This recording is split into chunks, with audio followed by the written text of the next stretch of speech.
Welcome to the deep dive. So when you think of Utah, obviously your mind probably jumps straight to those amazing red rock canyons, the mountains, the national parks. Just stunning beauty. Absolutely. Unforgettable landscapes. But when you dig a little deeper, our sources show this whole parallel history. It's a rugged place, yeah, but also one steeped in some really intense historical moments, betrayal, folklore, and honestly a unique level of documented paranormal stuff. And that's really our mission for this deep dive. We want to move Oh, past just, general ghost stories. We're going to try and analytically connect these legends directly to specific, often pretty brutal historical events that seem to have cemented Utah's reputation as, well, a genuine paranormal nexus. right. We've basically synthesized reports from historical markers, ghost hunting sites, local news, trying to understand how these events, we're talking massacres, industrial disasters, how they've imprinted themselves on the land. Okay, so if we're going to understand this link between historical pain and paranormal activity in Utah, I guess we have to start at maybe the darkest spot, the Mountain Meadows Massacre Site down in Washington County. Yeah, that's essential. This isn't just some local ghost story. It's genuinely one of the most traumatic chapters in early American Western history. Set the scene for us. Yeah. What actually happened? Okay, so the date is September 11th, 1857. You've got the Baker Fancher wagon train. They were immigrants, well over 100 of them, heading from Arkansas out to California. Right.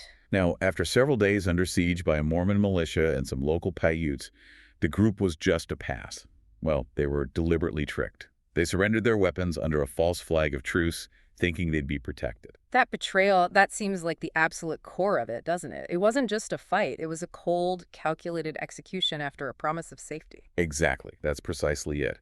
Once they were marched out, undefended, the ambush began. And the sources, they really stress the horror, the intimacy of the violence. Victims were shot, stabbed, bludgeoned, often at close range. God. Only 17 children, all of them under 7 years old, were spared. And this is a really key historical point. Our sources point out this was the largest planned attack by religious fundamentalists on American soil until, tragically, 144 years later, on the same date, September 11th. Given that scale of betrayal and just sheer calculated violence, the paranormal activity reported there must be intense. It seems directly tied to that trauma, yeah. Visitors report this immediate, just profound wave of sadness when they enter the area. The activity includes phantom noises. You hear reports of children crying, ghostly figures seen running through the fields. It sort of mirrors those last panicked moments. Any specific figure? Yeah, there are specific apparitions mentioned, like the ghost of John D. Lee. He was the only participant actually executed for the massacre. He's reportedly seen sobbing near the memorial. Maybe, his own remorse imprinted there. Also floating heads and a woman just wandering, possibly a mother searching for her children. Really heartbreaking stuff. That pattern of sudden, mass, violent loss, it seems to continue as we shift from, pioneer betrayal to industrial tragedy. Let's talk about the ghost town of Winter Quarters in Carbon County.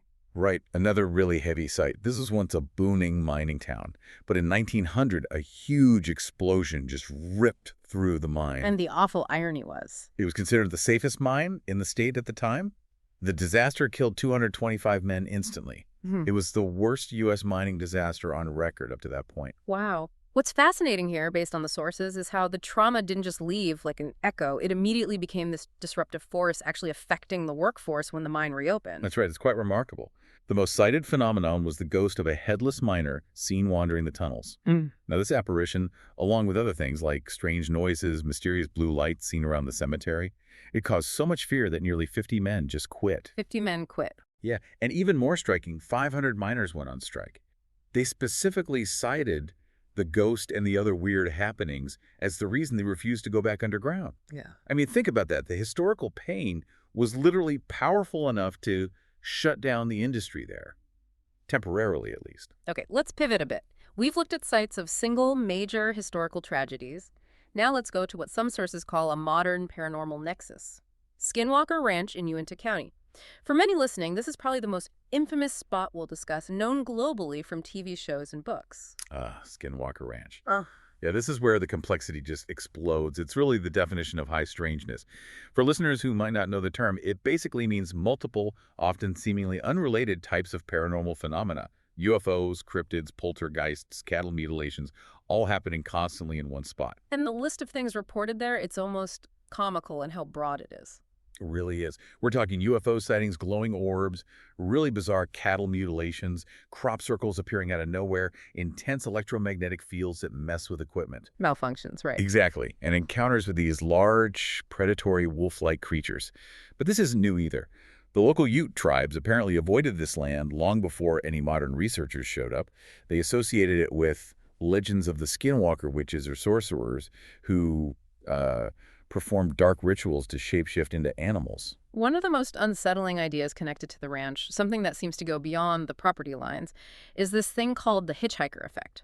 What does that actually mean? Yeah, that's a really creepy concept. It's the claim that the weirdness isn't just contained within the ranch's fences. Researchers, visitors, they report that they bring strange stuff home with them, Meaning? meaning phenomena start happening where they live.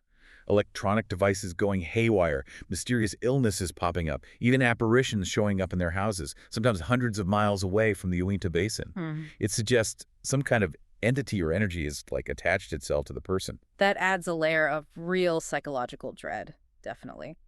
But, we have to acknowledge the skepticism here, especially with a place that's so heavily featured in the media. Oh, absolutely. We have to be impartial and note that skeptics often attribute these really extraordinary claims to things like confirmation bias, people seeing what they expect or want to see, or maybe misidentifying natural phenomena. And, of course, there's the possibility of exaggeration, especially given the money involved with books and TV shows about the ranch. Fair point. Okay, let's bring it back to the city. Salt Lake City has its own share of ghostly architecture and urban tragedies. Let's start with the Rio Grande Depot. Beautiful building. It is. Historic 1910 train station. And it's famously haunted by the Purple Lady. She was apparently first seen back in 1947. And her story is tied to a really specific, intense, emotional moment. Exactly. The story goes her fiancé threw her engagement ring onto the tracks during a fight. She chased after it after that symbol of her, broken future, and was hit and killed instantly by an oncoming train. So it's that grief, that specific loss of the ring and the relationship that supposedly keeps her there. That seems to be the idea. She appears as this beautiful woman in a long dress, often seen in the ladies' restroom apparently and up on the mezzanine. But the haunting there is deeper than just the Purple Lady. Security guards also report heavy footsteps, shadowy figures moving around, lights flickering intensely down in the cellar. Any idea who that might be? Well, it's often linked to the ghost of a worker who died during the tunnel's original construction. So the building seems to hold these layers of tragedy, both personal, like the Purple Lady, and occupational. Okay, next up, the Devereaux Mansion. Built 1857, the city's first real mansion. And this one has a fascinating contrast in the types of spirits reported. Yeah, it's almost a perfect dual haunting. On one side, you've got reports of this cheerful young girl dressed in 1850s clothing. She apparently hums, sings, and is even known to photobomb pictures sometimes. Kind of playful. Okay. And The other side. the other side is reportedly an aggressive adult female spirit, believed to be maybe a former housekeeper or matron. She apparently slams doors, throws objects, but specifically when she feels the historic property is being disrespected. So you have this contrast, playful child versus protective, stern adult. And here's a little fun fact for you listening. The outside of this very haunted mansion, it was used in the movie Dumb and Dumber. Yeah, funny little pop culture collision there. High society history meets Hollywood goofiness. Okay, moving across town again, we find the Alta Club. This is an old gentleman's club founded back in 1883. And this place mixes that elite history with some genuinely dark stuff. Right. The sources mention a fire ghost and a murder ghost here. That's right. Two distinct stories. The first is a well-dressed gentleman, often seen with a cigar. He's linked to a club member who died in a fire back in the 1950s. Apparently fell asleep smoking on the third floor. Okay, and the second one, the Lady of the Evening. Yes, she haunts the basement area. And she's primarily known through a very specific sensory clue, the overwhelming smell of lilac perfume. And that lilac scent, that's the key that unlocks the much darker history of the club, isn't it? It is, unfortunately. The Lady of the Evening is associated with a really horrific double murder and suicide that happened there on July 23rd, 1960. A kitchen employee named Jay Bertelsen shot and killed a pantry maid, Lucille Van Garen, and the chef, Edward Sasaki, right there in the kitchen. Bertelsen then went down to the basement and took his own life. So the lilac. The lilac scent is believed to be connected to the perfume or maybe the soap Lucille Van Garen was wearing that day, tying that specific sensory ghost directly to the moment of her violent death. Really chilling. Let's shift focus now, maybe look at haunted hospitality and some more local legends. Starting with the Ben Lomond Hotel in Ogden, now it's called the Bigelow, I think. Right. This place seems defined by just a sheer density of tragedy. Yeah, it really feels like a magnet for that kind of residual energy. The most famous story probably involves room 1102. A bride supposedly drowned in the bathtub there on her honeymoon. Oh, wow. And the reported activity reflects that. Directly. Guests report faucets turning on by themselves. And some even report this really unsettling feeling of being pushed underwater while they're in the bath. And the trauma didn't stop there, did it? No, it was compounded almost immediately or soon after. Her son, apparently deeply depressed after her death, later stayed in the room right next door, 1101, and committed suicide there. So his spirit is said to linger in that area too. And there's even more. Yeah, you layer on top of that earlier deaths recorded in the hotel.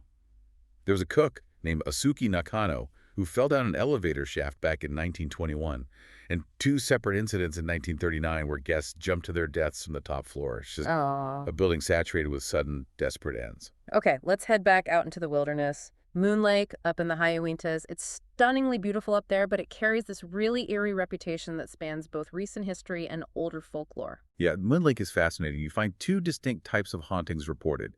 First, there's the sort of modern tragic spirit, a young girl who drowned there. She's described as dripping wet, skin looking bluish or bloated, Mm-hmm. seen near the shoreline, apparently still looking for her family. So sad. And the second type?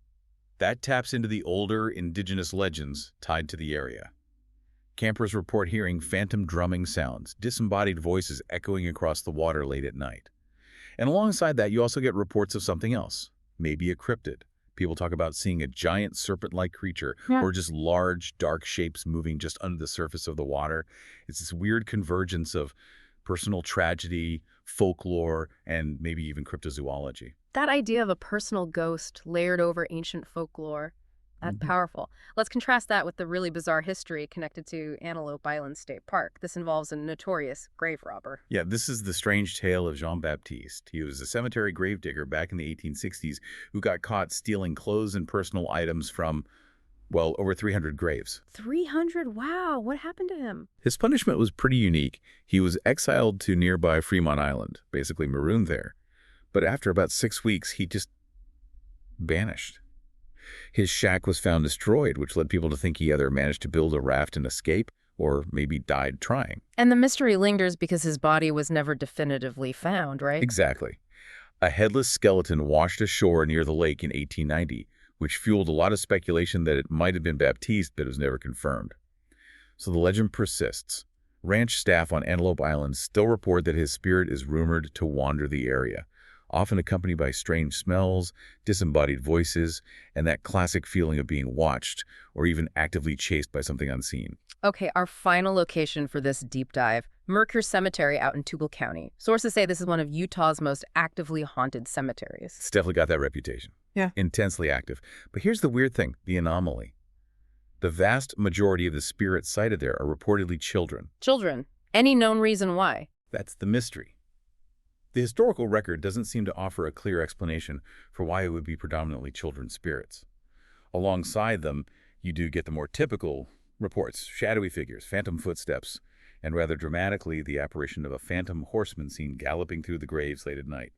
But it's the sheer volume of reported child spirits that really stands out, especially compared to the more violent, adult-focused traumas we've seen elsewhere. So when we pull all these sources together, what really emerges is this profound understanding, maybe, of why Utah seems so uniquely haunted. It's not just about old buildings existing. It feels like it's the direct, intense, emotional energy from specific historical events, betrayal, mass sudden death, community trauma that gets imprinted onto the landscape, both natural and man-made. I think that's a key takeaway. It suggests Utah's paranormal profile is less about random, sort of residual energy and more deeply connected to the historical narrative itself. The sheer intensity of the emotional pain, the deception at Mountain Meadows, the shock of the winter quarters explosion, it seems to leave a much stronger, much longer-lasting spiritual signature than maybe just time passing or even nonviolent death would. Which brings us to a final thought for you to maybe mull over. Based on some really specific architectural and structural details we found in the sources, given that the Mormon church apparently used the actual massive boulder that Virginia Loomis was murdered on to help build Old Main at Southern Utah University, and then another spirit, Mary Fielding Smith, is reportedly upset because her relocated house now faces the wrong way at Heritage Park. How much does the specific location, the orientation, even the materials used in a structure influence the lingering presence of a spirit? Yeah, does the ghost care about which way the house is facing, or the history of the literal rock it's built on? It's definitely a thought to ponder as you reflect on that deep, deep connection between physical place and spiritual history. And that's all the time we have for this deep dive into Utah's haunted heart. Thanks for exploring the sources with us today. We'll see you next time.